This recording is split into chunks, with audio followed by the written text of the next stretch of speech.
Hello and welcome to a very special event as part of our Friday Live series.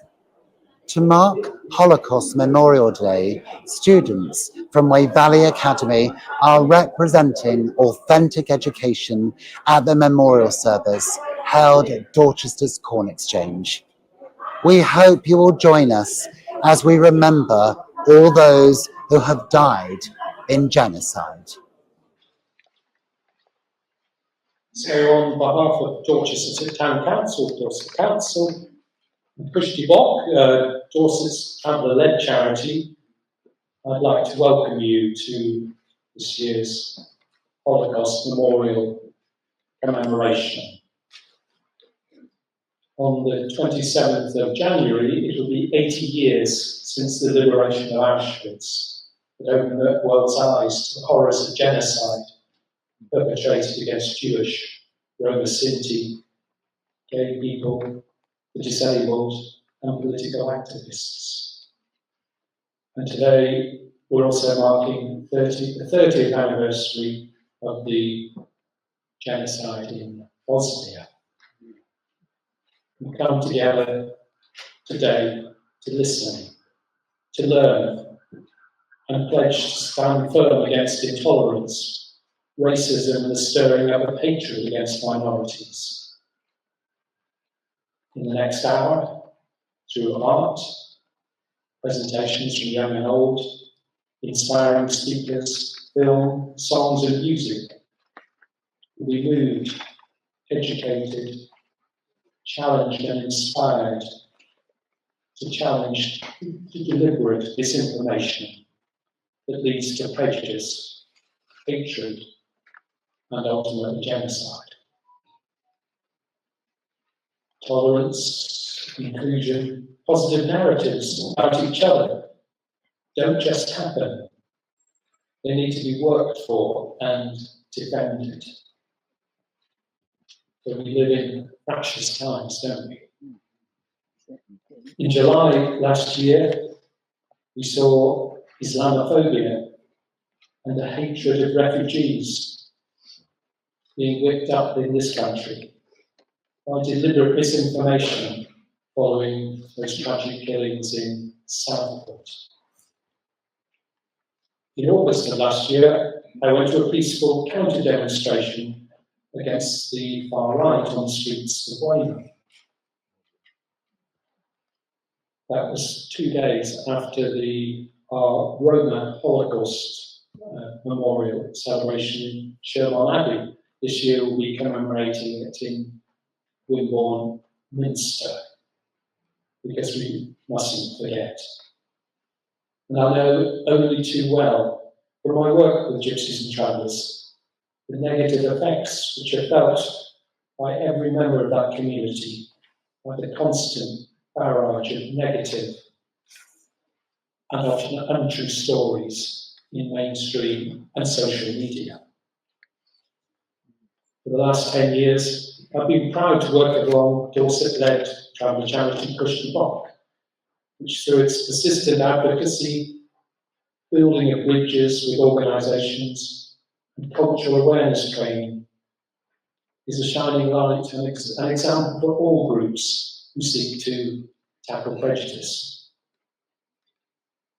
So today, as we watch and listen, let's carry an intention to remain both hopeful and vigilant as we take part in this commemoration.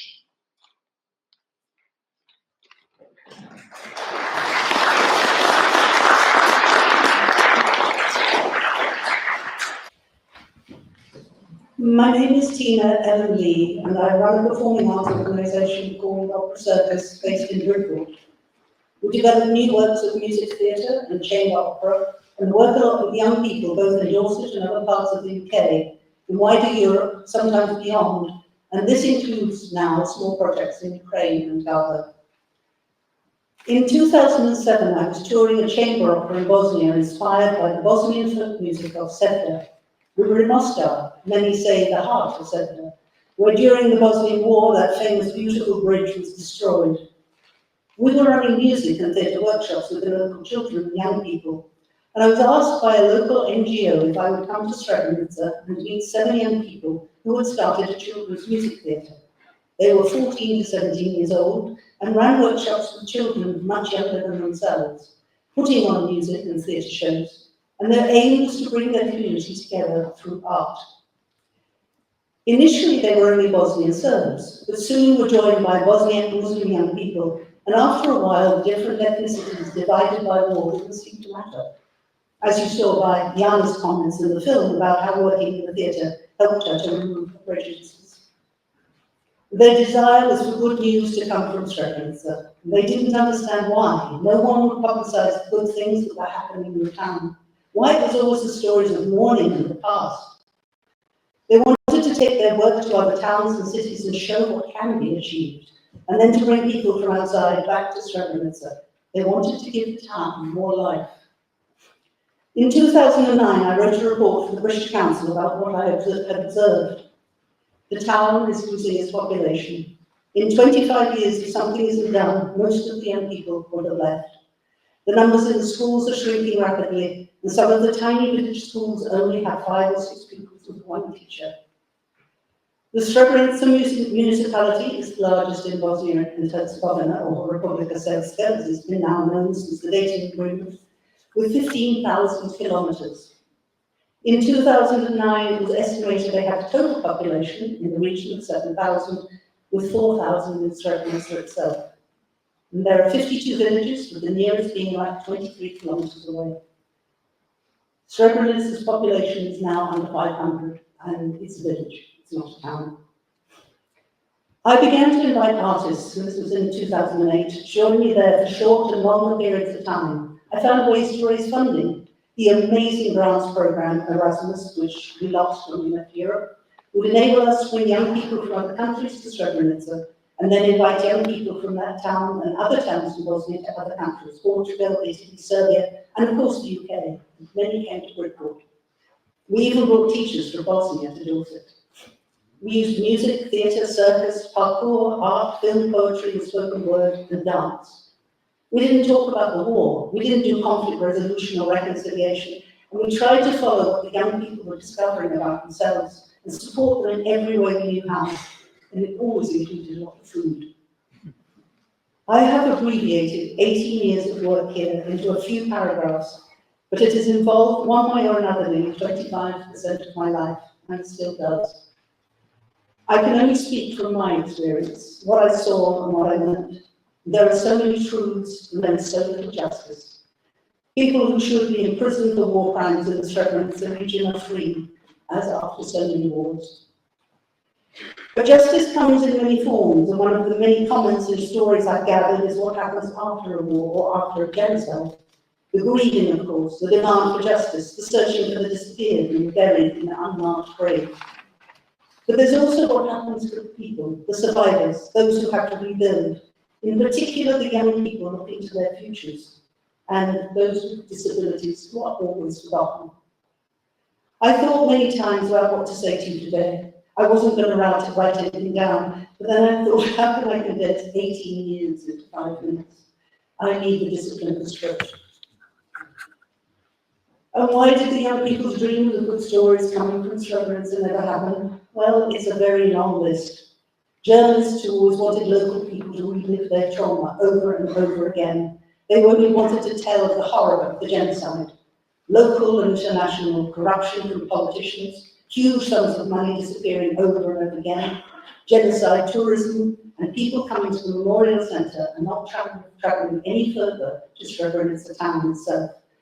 It slowly died as the hotels were used, the restaurants had few people to feed, the butcher and baker closed, and anything good that did go on there was rarely imported or reported.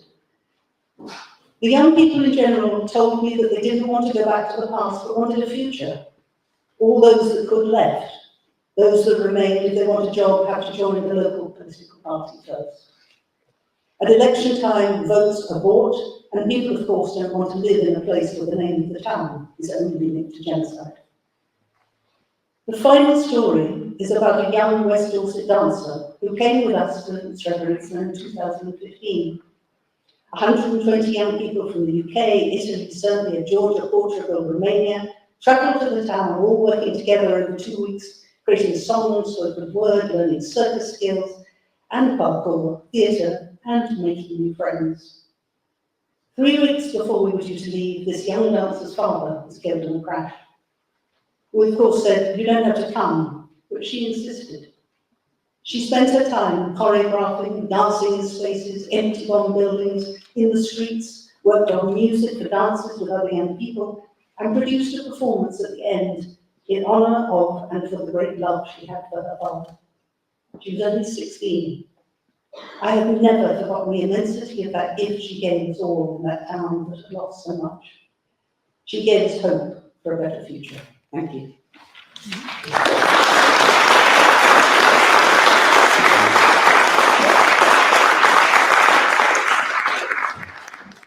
Those of you who came last year may remember that I gave an extract from a testimonial of a Holocaust survivor called Esther Bunstein.